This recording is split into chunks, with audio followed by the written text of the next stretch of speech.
Hello and welcome back to my channel, The Future Empress. My name is Anna and today I'm gonna talk about my October wrap-up.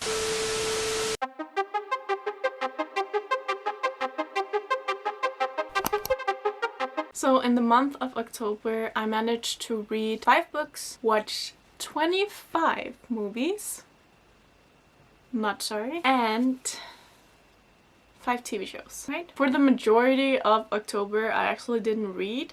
Hence why I watched 25 movies, oh my god. Which means that all my reading was in the last week of October. All the less, let's just get into it. The first book I finished in October was His and Hers by Alice Feeney. This is a British mystery thriller about a anchor woman and a detective who is like ex-marriage couple. Goes back to like their hometown and like there's these murder victims that is oddly connected to their anchor woman and you're just trying to figure out who the killer is. And I didn't. The plot twist in this one is so good. Like I kept trying to guess who the murderer was, but I never suspected who it actually ended up being.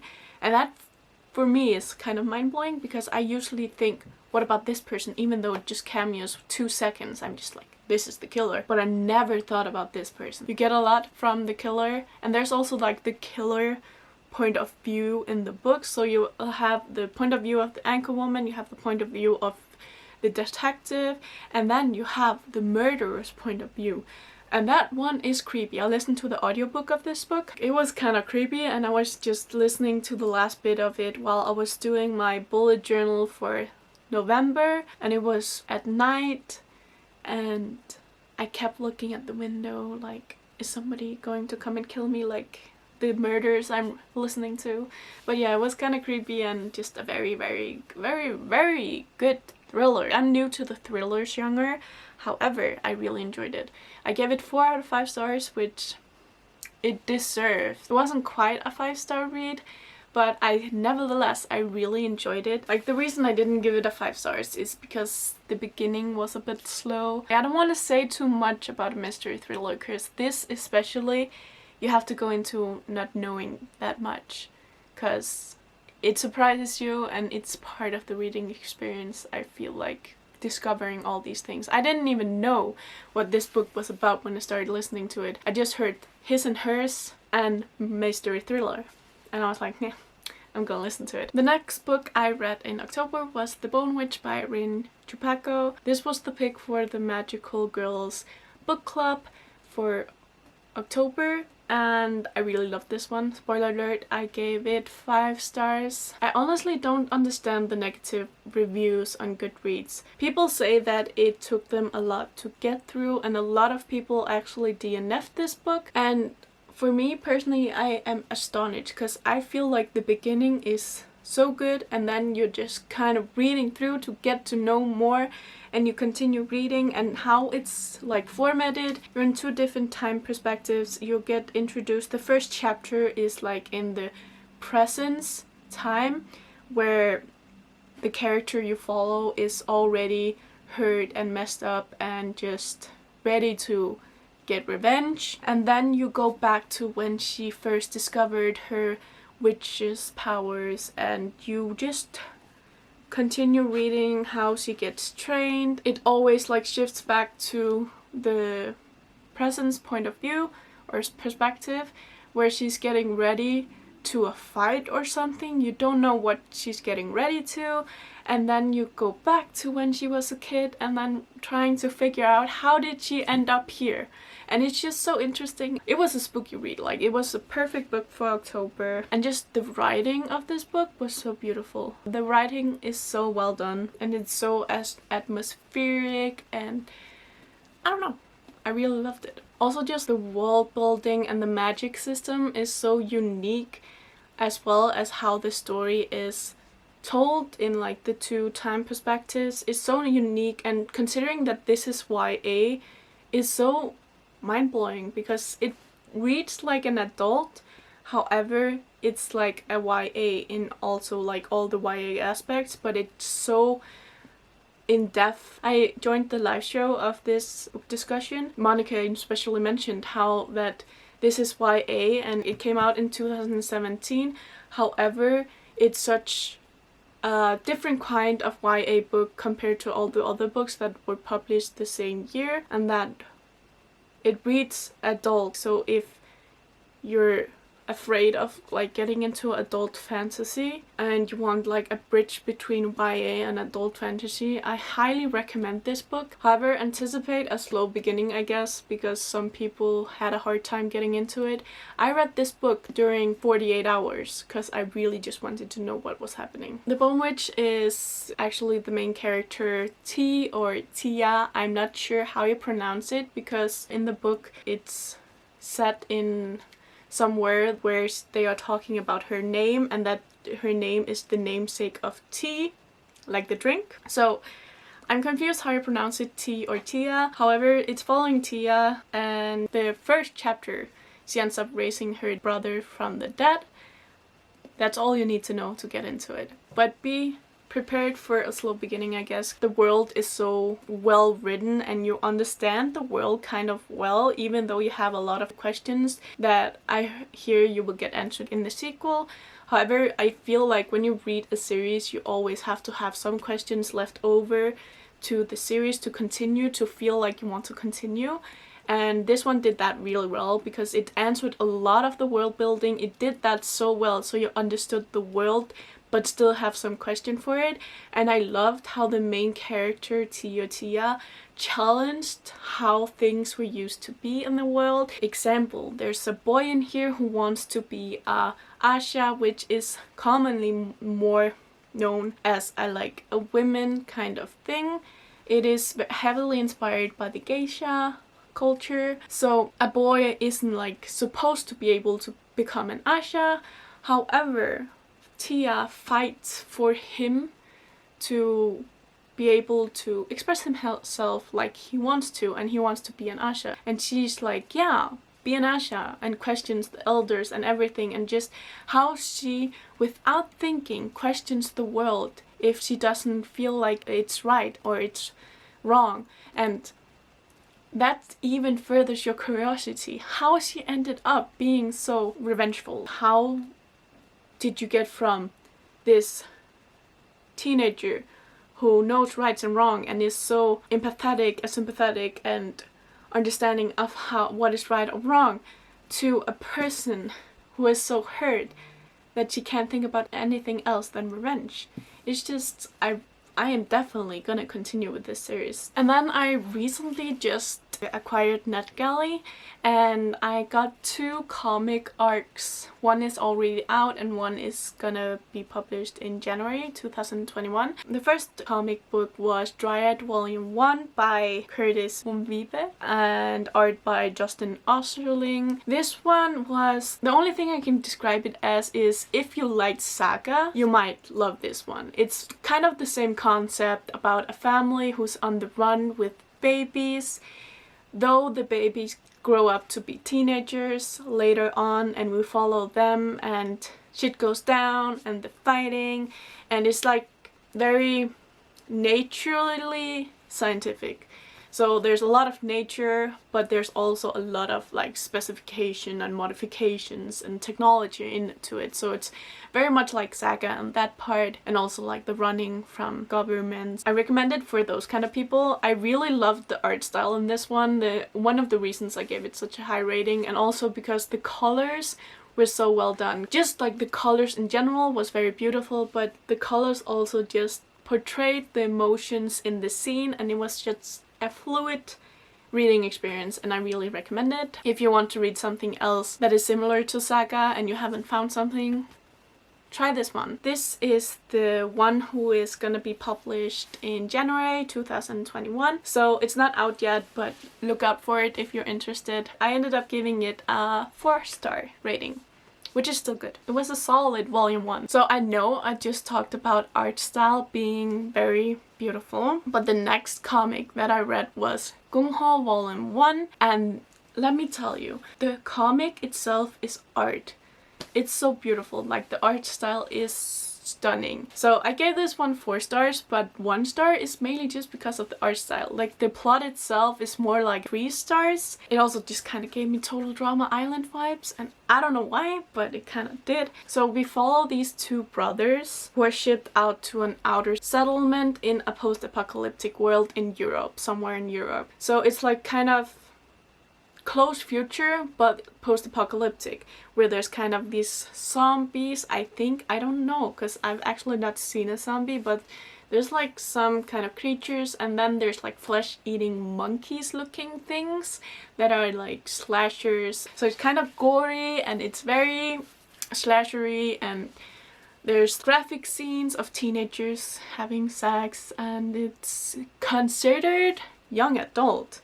However, I would like trigger warnings for explicit sex scenes and titties and gore and blood and all those things. While all this sounds very fascinating, and the world is very fascinating, but it felt like a first part. You didn't get much plot out of it yet, but I feel like the next kind of volumes is gonna be amazing. That I'm gonna at least continue and see if the storyline gets better, because I can't keep reading them just because of the art. Or can I? And then the last day of October, on Halloween, I decided to pick up Coraline by Neil Gaiman, and this was a spontaneous pickup. But I decided to listen to the audiobook while I was reading along, because this is, I don't know if there's illustrations in the original one, but there's at least illustrations in this one. This is the 10th anniversary edition. There are like illustrations every beginning of the chapter. There's a different illustration, so I was following along while listening to the audiobook, and the audiobook in itself is very good and very creepy. I gave this one 5 out of 5 stars, and the main reason I did that is because I feel like this is such a classic middle grade that I want to read to like my friends' future kids, or even if I get future kids. I don't see that happening, but if I did, I'm gonna read this book to them because I feel this book has such a good message. It's about Coraline, who is an explorer, and she ends up going exploring and then kind of going a place where she shouldn't have gone, and she meets this creature who wants to take her or own her. And when she goes back and finds out that the creature actually kidnapped her parents, she has to gather up her courage, even though she's scared, and go and do the right thing. And that's the message of this book, and it was so beautifully done, and I just really liked how it was written. It was a perfect read for Halloween, and I really enjoyed it. I gave it 5 out of 5 stars, and I highly recommend it, and I even consider it a classic. That's it for all the books that I read during October, and now let's get into the movie and TV shows segment of this video. The first movie that I watched was The Lion King, the live action movie, which came out last year, I think. I watched it on my birthday actually, and I really loved it. I cried. It was so beautiful. If you haven't seen it yet and want to maybe like see a new take on the original cartoon, highly recommend it. It's very good. 10 out of 10. The next movie I watched was Little, which came out last year as well. This is a book about a businesswoman who forgets her sympathy or empathy towards other humans, and she ends up being transformed into her younger or like teenager self. And then she's reminded of all the teenage angst and how it was to be her at that time, and how it can be for other people now. Even though she is successful, she has to still be considerate to other people. And I just really loved the message of the movie. It was so good, and it was so well done. My rating would probably be like a 9 out of 10. It was so good. Highly recommend it if you haven't seen it yet. I haven't heard anyone talk about it. There's a subgenre of these kind of movies where there's a black power woman, and I just love it. I've been watching a lot of those recently, and I've been enjoying myself. The next movie I watched is Lassie Come Home, which is from this year. It just came out, I think. It's a German take on the Lassie movie, and to be honest, not worth a watch. So I'm a big fan of the original Lassie movies, not like the originals, but the ones from like 2005 or something. I'm a really big fan of those. However, this one, it just, while it was so well done, it was kind of weird, to be honest. And I also watched it, the dubbed version in Danish, the dubbed Danish version. So that was an experience. I watched it with my nephew and my mom. I don't recommend it. I think I'd probably give it like a 2 or 3 stars out of 10. The next thing I watched was a rewatch, and I rewatched Halloweentown, which is from 1998, right? It's that old, but I loved it. It's so amazing. The Halloweentown movies never get old, and I am so glad they're on Disney Plus, so I can rewatch them again, because I used to love them, but I can't find them anywhere. And then when I saw when Disney Plus had them, very good. Halloweentown is about 3 kids who is actually living in the human world, and then their grandma comes to visit, and she can only visit on Halloween night. So she comes to visit them, and then she has to leave again, and the kids actually go to follow her without their mom knowing, and then they figure out that the mom was actually a witch, so they're half a witch. However, the boy, like the brother, he doesn't have any powers, and he's like this scientific guy who's so like, I don't believe you. He's just a funny character, and then the 2 sisters are magical and they have to fight evil, and there's a big pumpkin, and it's just a very Halloween-y movie. Halloweentown, obviously. It's weird if you haven't watched it, because it's such a staple Halloween movie, I would say. The next movie I watched was The Secret Society of Second Royals, or like Second Born Royals. It came out this year. What are my thoughts about that one? Like, I like the concept that even though you're second born, you can still do great things. Like, you don't have to live up to the high expectations of your elder siblings. However, I don't know. It was just very predictable, and the main character kind of annoyed me at some points. I would probably just give it like a 6 out of 10 or like a 7 out of 10. It was good, enjoyable. We'll probably never rewatch it.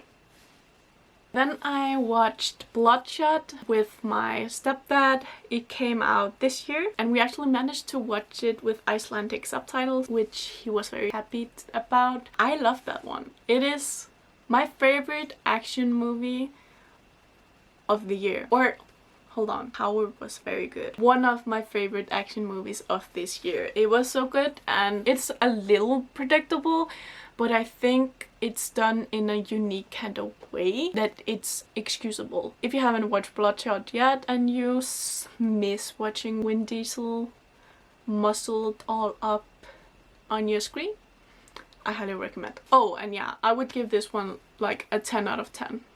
Definitely. You thought I would really do a 24 movie review of all the movies that I watched in October. You really thought I would do that. But no, the last movies, like all the rest I watch, are all Marvel movies, because I decided to begin a Marvel marathon, which I almost succeeded in finishing. As I'm filming today, I have only 4 movies left of my marathon, and you know there's like 24.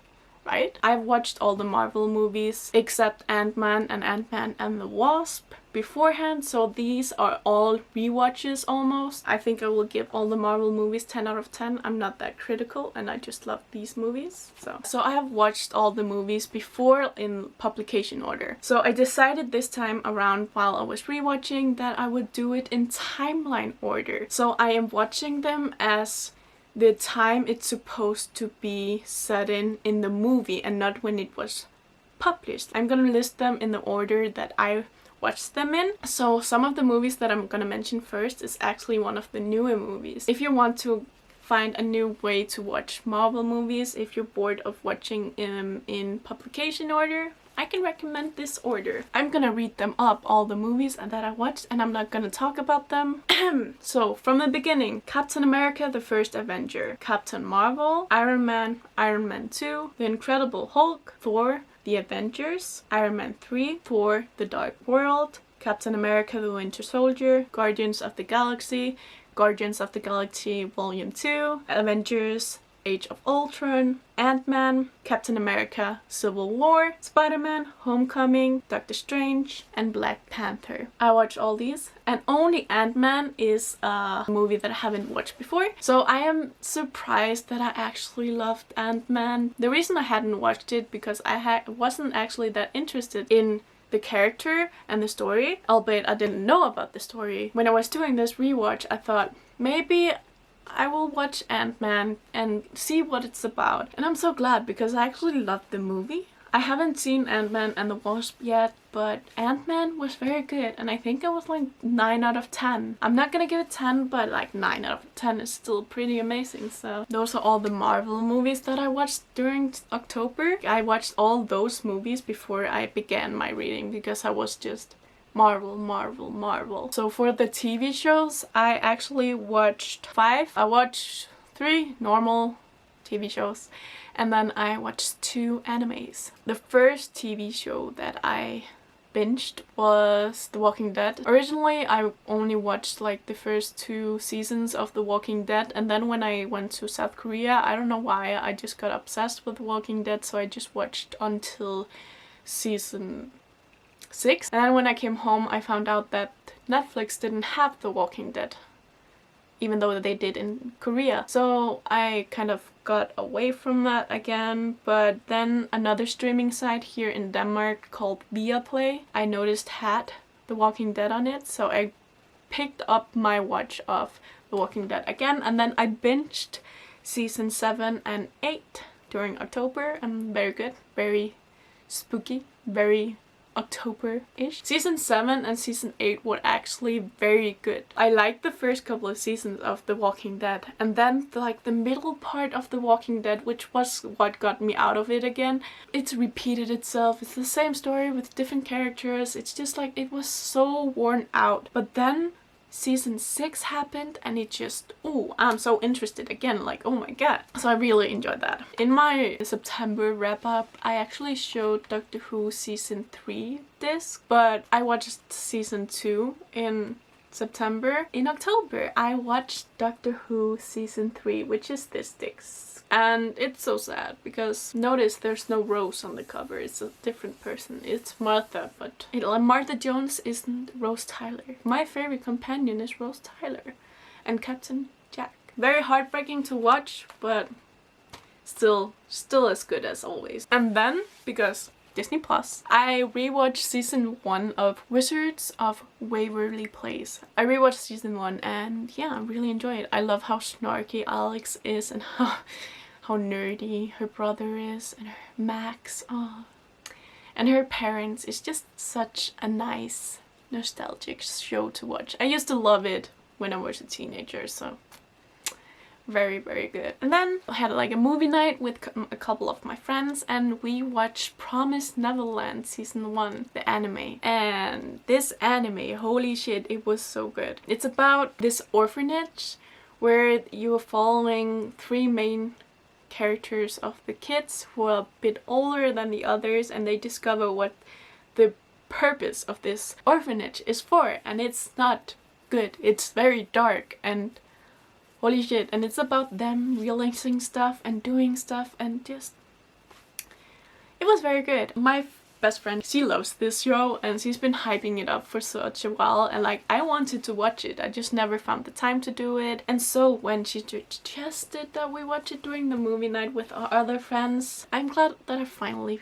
got around to watch it. And this one is also a Halloween recommendation, I'm just telling you. It's dark as fuck. And the last anime TV show that I watched during October was Fullmetal Alchemist Brotherhood, which I've also been highly recommended by everyone. Also, I've heard people on BookTube recommending this one as well. I know A Clockwork Reader loves it and we watched it a lot of times. And then G from Book Roast, she loves it as well and comes highly recommended. And I trust her because she loves Avatar: The Last Airbender as much as I do, if not more. I finally got around to watch it and I finished season 1, and yeah, I am really enjoying it. However, I know that I watched season 1, but when I finished it, I was like, wait, what?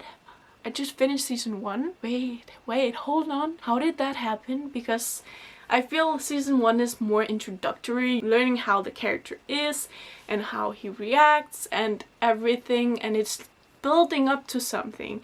And I think season 2 is gonna be much more interesting in plot wise. I really enjoyed it. It's very interesting so far, and I just love the mechanical arm he has. It's very Winter Soldier-esque. However, he's not the Winter Soldier at all. Like, he's the complete opposite. I love his motivations in this show and the dynamic and his like loyalty to his brother. It's called Brotherhood for a reason, I realized. So that's it for my wrap up of October. I am actually very happy with this month, even though reading was lacking. Like, I'm happy that I actually finished 5 books, but however, for me it feels like I didn't do any reading at all because I finished all the books at like the last 4 days of the month. There's a reason for that. I got approved for an apartment, so I am moving soon. And then when I have to wait for something, my brain can't comprehend that. So I'm always thinking about when I will get the apartment, because I won't be able to move before like the 15th of November. And for me to prevent my brain from constantly thinking about it and for time to go so agonizingly slow, I stream a lot. I watch movies a lot just to like put my brain somewhere else. And because of that, I don't read that much. I just watch, because it's easier for me to watch something and not think about things than reading, because reading requires a lot of concentration, and I don't have concentration when I'm looking forward to something. Considering my brain has been somewhere else in the future for the half of the month, I am happy, very happy, that I ended up finishing 5 books. That is it for this video. I hope you enjoyed watching me rambling on, and yeah, see you next time. Bye!